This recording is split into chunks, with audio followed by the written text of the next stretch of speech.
Hello and welcome to episode 3. In this episode, we are going to be talking about termination to transition. All right.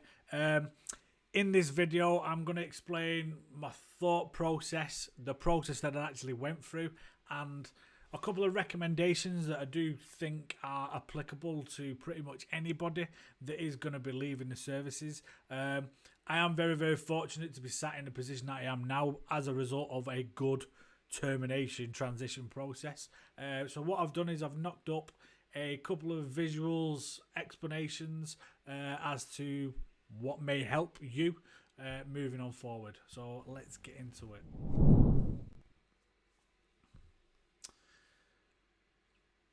So as it says up there, the not so 7 clicks, you know, everyone used to say, oh, is there 7 clicks of freedom and stuff like that? Until I actually did it, there's a lot more than 7. There's a couple. Do you agree? Do all the rest of it? So the first part, you have got to be sure about this decision. For those that don't serve as long in the military, whatever the service may be, Army, Navy, RAF or whatever, it's a little bit easier to carry this out. However, the longer you've been in, the harder this decision may be for yourself. And definitely what I've put there in brackets, it does not have to be 100%. Okay? If you're waiting for a sure thing to happen, that gut feeling to be 100%, yes, this is amazing, it's definitely all going to work out okay, you'll stay in forever and you'll never you'll never make a decent decision anyway. There's always going to be that doubt, oh, should I, could I, and all the rest of it. I was about 70-75% convinced that this was the decision that I wanted for me, my family, and definitely moving forward. Okay, but be sure about the decision. Don't be that person. And I've seen them fucking years where they're like, oh, I'm getting out, mate, and it's because they're having a shit day. They're not getting out because they don't enjoy the job anymore, or there's circumstances elsewhere. They're just doing it for a little bit of attention or whatever. And some people are like, I've seen it so many times. They just want it just so they can get a bit of a perk or be recognised again. And I understand it's a bit of a cry for help. Look, listen, I'm grafting my ass off here, but I'm not getting the recognition. They'll use the termination thing as a bit of a, look at me. All right. What is the motivation for leaving? If any of you, and I've told this to so many people that have asked me the question, if your motivator is money, stop. Fucking stop now, because if you chase the money, that's quite possibly one of the worst things you could do. If you are good at what you do, the money will eventually find you. Okay? If you keep delivering and delivering and delivering, whatever that service, product, personality, whatever that may be, the money will eventually find you. If you go out or just for an extra, 5-10k a year or whatever it may be, that's, a decision I personally wouldn't make, because yes, money makes the world go round, and I've never seen an unhappy rich person and all that sort of stuff. But there's a lot more to this decision. Definitely a lot more to it. Why do you want to leave? I'm a huge advocate that people don't quit jobs. They actually enjoy the job. It's just the surroundings they don't like. People quit people. All right? And that is why a lot of the good guys that I remember left the military, because the management above, left, right, below was shit. It was all about the next job, the next job, the next job. They weren't bothered about the position that they were actually in. Therefore, that reverberated down the rank structure, and that caused a lot of fracturing across not only like companies and platoons, but battalions as well. All right, because everything, as we all know, starts at the top. Okay, so why is it you want to leave? For me personally, I'd set up home. That was my decision. I was like, look, listen, this is home now. When we left Germany, you told me to set up home, and I had my heart. I was happy still doing the job and going home at weekends and every other weekend or whenever it may be.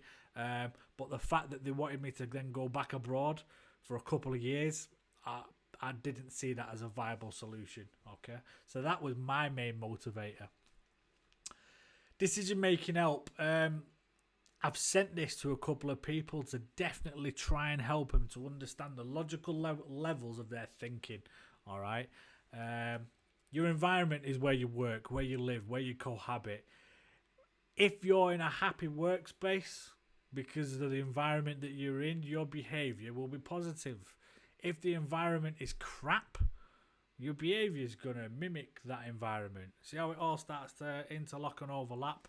But what I would say is, what does the new you look like? Where is it? How is it? What is it you are actually doing? What do you picture yourself doing outside in this new environment that isn't the Army, the RAF, the Navy, whatever service it may be? How are you behaving in that environment? Are you happy? You know, you're miserable? You're just doing it just for the sake of doing it? You know, one of the qualifications that the military gave me was all my driving licenses. You know, very, very fortunate, because some people never get a driving license in the amount of years that they've been in. But I always seen that as my fallback. I never seen that as like my primary job. You know, I didn't want to get out and become a driver. That wouldn't motivate. I'd do it, but that wasn't my main motivator. I couldn't see me doing that 24/7, 365, because I think it'd grind me down. Would I see it as a stepping stone? Definitely. For other people, it's the other way around. They'd do my job to get to the driving job, and so on. This is going to be tailored and very, very individually based now. This capabilities, skills, or ability. As it says there, soldiers are extremely capable. Okay, we could be put under some serious amounts of pressure, but for whatever reason, we pull it out of the bag. That is just something that we are very, very, very good at doing. We are extremely adaptable, but also in the real world, this is not good. When you say, oh, I'm going to get out, and they go, what do you want to do? And you go, anything. That is fucking bad, all right? You've got to dial it in a bit, all right? You've got to be a little bit more mission critical now with regards to this part of it. It's like the first meeting that I had with Mike.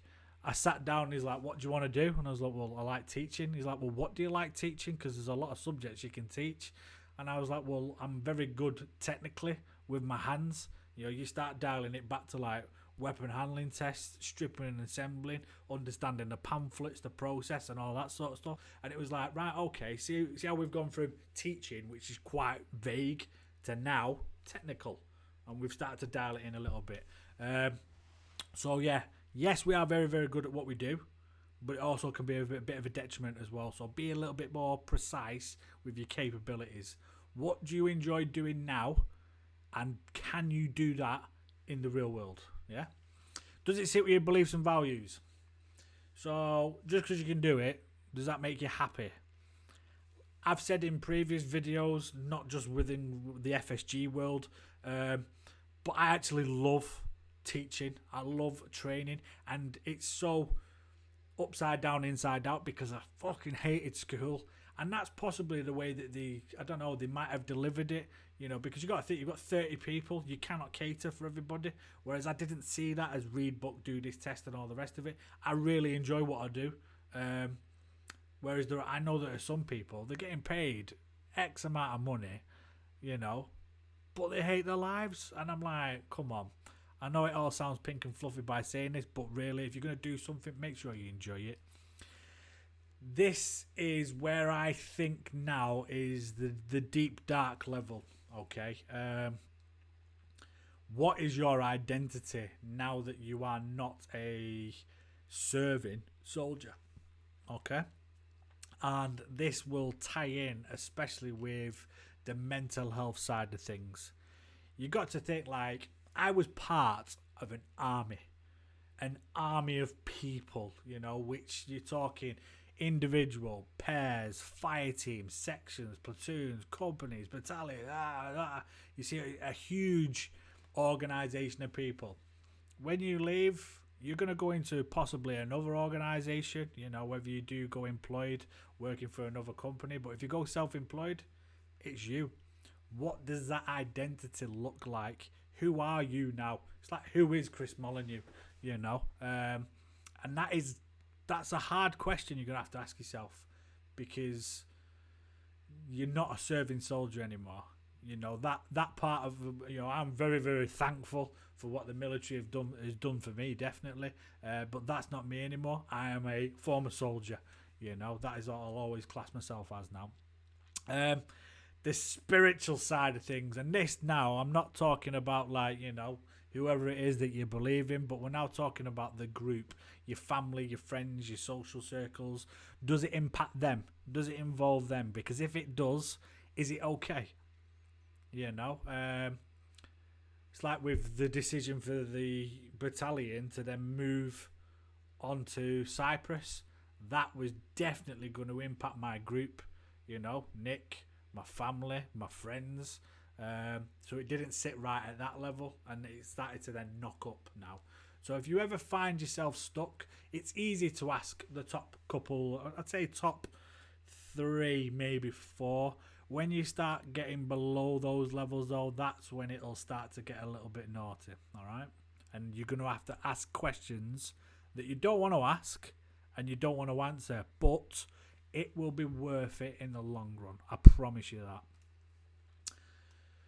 Explore final options. So for me, I was like, okay, can I transfer to another unit? No. Can I transfer to another trade? No, there's not enough time. Can I transfer to, you know, the SASC? No. It was just, every option was there. I had to look at every single one of them. I look at the time constraints, the qualifications required, and so like that.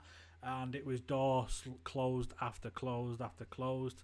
So once you've explored all your final options, that is now where you can start to look as when is the best time to leave. I did like crazy homework because that's the sort of brain that I've got. I'm very, very into like the finer details of stuff, and I calculated it that if I terminated at the back end of the year, that would give me enough time with time served, leave dates and stuff like that, that I would be able to capture at least 2 training courses funded by ELC, LCAS, standard learning credits and stuff like that before I left, which is better than only being able to do 1 in my 12-month period. All right, so if you're going to do it, try and do it so you get the best out of it while still being paid by the army. Then you then transition out, and you've got to do what you've got to do. This is where now you, like, you know, if you have decided to leave, it's not about the company, the platoon, the squadron, the battery, or whatever it is that you now serve with. You've got to be selfish. Like, I'll talk about it in a little while. Your mindset's definitely got to change, though, because you've got to be organised, okay? You can't just sit back now and go, oh, sweet, terminated now. You know, start like, you know, lally-dallying or whatever it may be. The best plan is to be organised. This isn't, right, sweet, terminated, down tools, ain't doing nothing. You've still got to play the game. And that's one of the hardest things, is because you're thinking out of the door and there's still a job going on. You've now got to put a plan in place. I'll show you what I did, and it's an exact copy because I managed to find it in one of my emails. Because you've got to look after you now. This isn't about the mission, you know, the regiment, the unit, or whatever it may be. This is about you as an individual, because when you leave, it isn't there anymore, okay? This is a process. It's going to take time. Everything takes time. You can't rush it. Try and enjoy it as best as you can, but understand that there are going to be some stresses there that you don't want to come across, but they're going to be there no matter what. And then begin to build your timeline plan. So I shown you in the previous episode my life timeline. I'm going to show you my termination timeline now. So as part of the organising thing, depending on your time served, depending on how much funding is available for you. So if you go on a higher tier, I think it's like 3 lots of $2,000. That's what I'm getting. I don't know whether that's the same. And then also you can do like further education and stuff past that. How much time have you got? So this is now where you calculate how many leave days you've got left, terminal leave, your final sign-off date and all the rest of it, ID card day, and then you're going to try and combine it and squish it all into there. Qualifications that you require for your new career. So when I was doing my research, I was looking into health and safety, because that is an industry that will never disappear, just as IT, you know, anything to do with computers and stuff like that, that's never going to disappear. And I was mulling it over, and NEBOSH came up again and again and again and again and again. I had no idea what it was. However, decided to go down the NEBOSH route, and it's a cheeky set of exams, because we did the general. Basically, NEBOSH is a very, very well respected and recognised qualification which says, look, listen, the person who holds it has a understanding of safety and health within the workplace to a like a slightly higher level than your average Joe. Okay, so that's why I chose that. What qualifications do you already have that you can transfer over? There's no point doing it twice. If you've already got it, use it to your advantage. This is where I now went and found the British Training Board. The company is still going now. The prices that you are seeing is what I got. With inflation changes, it might be higher, it might be lower. I'm just showing you what I got when I actually went to them. So what I basically did is you create an account with them, you then send them off your competencies off DII or whatever it is that you're using now, and they will then go, okay, and they'll map it over for you with the price tags. And the beauty of this is you can actually use either standard learning credits or enhanced learning credits to convert these over. Okay, these are some of the main ones that I had, and it was like a total cost, as it says there, is 1,800 quid. I didn't transfer them all over because I looked at some of them and I was like, yeah, are they going to benefit me in the long term? Is it worth, X amount of money from my credits, etc.? So what I did is I just chose the larger ones and converted them over. That then saves me a hell of a lot of time, one, researching it again and trying to do the course again, because I'd already got it from the military anyway. This now is where you'll see it's not necessarily OCD, but the nitty gritty detail of it all now. This is my spreadsheet that I made for my termination transition process. Okay, it started in January 2015, even though I terminated in October 2014, I think it was. The reason being, those 3 months, October, November, December, I couldn't achieve anything anyway, so I was like, right, let's go into the new year with a big plan. Grey is weekends. Red at the top there was an exercise in Otterburn that there was no way I was getting out of, even though I tried. They were like, look, you are attending it no matter what. Anything in blue were courses that I'd booked on, so that is the NEBOSH General Certificate, Fire Certificate, Environment Certificate, either exams or learning. And then the yellow courses were my new future employer at the time, if I'm talking back to the future speak. They were actually putting me on courses free of charge to invest back in me as a result of completing the NEBOSH. So they were upskilling me whilst I was going through this as well. Anything else left blank was left blank. But you can see, like, in there where the blues are, there was an exercise to Kenya, live firing exercise, which was to get the battalion ready for Cyprus. And I was like, look, listen, I'm not going. I was like, that is smack bang in my training period where I could gain some qualifications. What's live firing certification going to do for me? Nothing. And we toed and we throwed, and I literally had to go into all the JSPs to find out my rights. And it came to an agreement. They went, oh, well, actually, you have got a valid point. You're not a You're not massively required. We can get the job done without you. You know, you are only one person within a company, and the decision was made so I could stay behind and do my courses.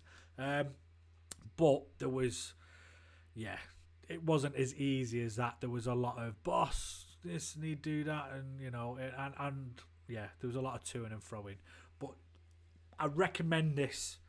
Maybe, you know, it's not as detailed, but definitely have something written down so you know on this day I'm doing this. On this day I've got this coming up. I need to make sure that's in place, that's done, and so on and so on. It's going to feel like this. You're going to have, like I've always said, leaving the army was like leaving the mafia. If you can leave the mafia, which I don't think you can. Once you're in type thing. It was very, very frustrating. There was a lot of friction there. It wasn't seen as an easy process, you know. Whereas actually, your 12 months of resettlement is actually designed, supposedly, to keep you in rather than get you to leave. It's supposed, you know. And I was like, look, the way you're making it, I want to be out the door. You are going to come across commitments like training exercises, regimental duties. Prior to terminating, I'd say weekend duties and Christmas duties, I was very, very fortunate. You know, kept my head down, did what I needed to do, and it rarely came up. As soon as I terminated, it's just a random pick out of the hat. Well, you're on guard Friday, Sunday, Friday, Sunday, Friday, Sunday. And I was like, look, it's not forever. It's only a short period of time. I've just got to suck it up, bite my lip, and just get on with it. Firing ranges, you know, Otterburn, yeah, zero benefit. However, like I said before, there is still a job that needs doing, and there's the bigger picture and so on. But you've still got to look after yourself, because on your side, that time that is being spent doing the stuff on the left, you're going to lose time on the right hand side to do the stuff that you need to do. Job fairs, interviews, developing your CV, writing your new CV, because all this military speak that you may or may not know doesn't equate to nothing, okay, in the real world. You've got to like definitely learn a new language on that part. Sorting finances out, you know, that was my biggest flap. I was getting paid every single month, guaranteed, no matter what, whether I worked or whether I didn't work. That was the awesome thing about the army, you know. Whereas Civvy Street, nah, you're not there, you don't get paid. That's it. So that was a bit of a stress. But now, woosah, nice and relaxed about it. You know, it's not as daunting as people make out. Where are you going to live? You know, I know it sounds simple, but where are you going to live? You know, can you, do you have the option for your parents, depending on what age you are? All right, stepbrothers and all that. Do you have your own home? You know, can you rent? Little things like that, but definitely I'd consider it. What I would say, and this is my biggest tip, is get networking face to face. There's no point sending CVs out, sitting there on bloody, I don't know, jobs websites and just like, oh yeah, I like the idea of this and all the rest of it. Get in front of people's faces and introduce yourself. Ask whatever questions that might be relevant for your new job, your new career. Show off what you can do. One of the things that I've recognised in myself is that soldiers are very, very good at underselling. You know, everyone's all just a private soldier. In the army, the private soldier now is not just like cannon fodder, dog squad or whatever. They have to be like engineers. They've got to be able to think on the feet. They've got to be able to react. They have to memorize sequences of events and drills and skills and so on. You know, there is a lot going on. So definitely don't undersell yourself. But then again, don't go too egotistical to the point where, yeah, I'm a ledge. Yes, we know there are legends out there. However, let them figure that out on their own terms, not you by you bragging about it. But one of my big tips, definitely face-to-face networking. So there you go.